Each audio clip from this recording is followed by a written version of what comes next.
ქვიშის შტორმები ძალიან საინტერესო სანახავია, როცა მას კოსმოსიდან უყურებ და ზოგჯერ ის ძალიან მასიურია.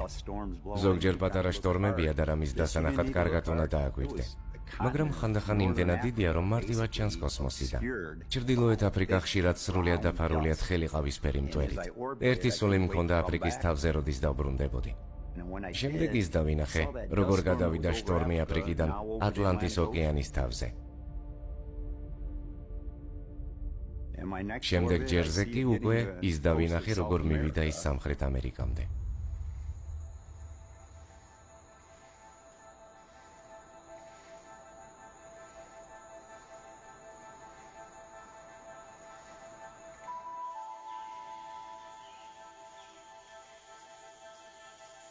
ყოველწლიურად ამაზონის ჯუნგლებში ცვივა დაახლოებით 27 ტონა აფრიკული მტვერი, რომელსაც კოსმოსიდან ვხედავთ. და როგორც აღმოჩნდა, ის იდეალური სასუქია.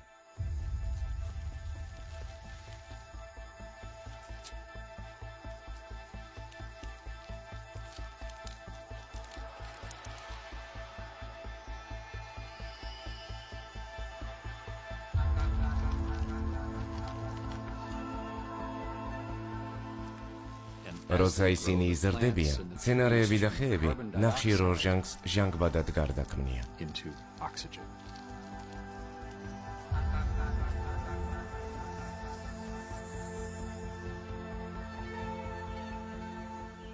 ერთ ცალ ხეს შეუძლია 2 ადამიანის სამყოფი ჟანგბადის გამოყოფა. და ამაზონის ჯუნგლები ტექსასზე 10-ჯერ დიდია ფართობით. იგი იმაზე 20-ჯერ მეტ ჟანგბადს გამოიმუშავებს, ვიდრე მთელი დედამიწის მასშტაბით მცხოვრებ ადამიანებს სჭირდებათ. მაგრამ არც ერთი პატარა ჩასუნთქვის სამყოფი არ გადის ამაზონიდან.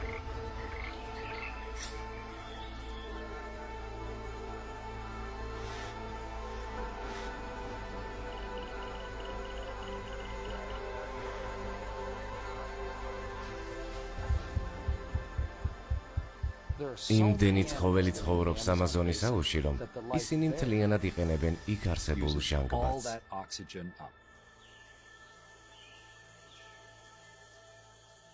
მთელი ეს წლები ვფიქრობდი, რომ ამაზონის ჯუნგლები დედამიწის ფილტვები იყო.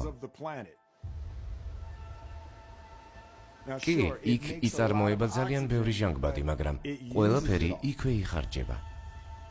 იგი გვეხმარება ჩვენს სუნთქვაში, მაგრამ არა ჰაერის გამო. არის ერთი მდინარე ამაზონის აუზში.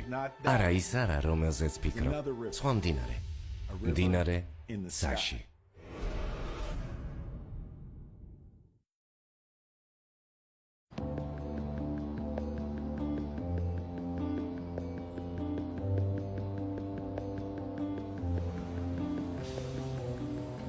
დედამიწას უმეტესწილად მისი ზედაპირიდან ვიცნობ. ხო, ყოფილვარ მაღალ შენობებზე, თვითმფრინავიდანაც გადმოვხვდარ ვარ. მაგრამ ეს არაფერია. კოსმოსური სადგური დედამიწიდან 1 მილიონ ფუტზე.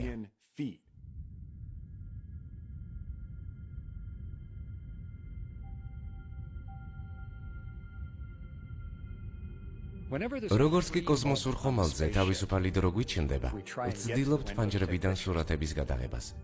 კოსმოსში 3-ჯერ ვიყავი და ამ დროში 45,000 ფოტო გადავიღე.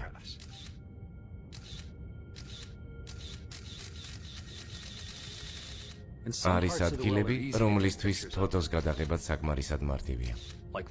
მაგალითად, ავსტრალიის უდაბნოები. იქ ყოველთვის მზეა.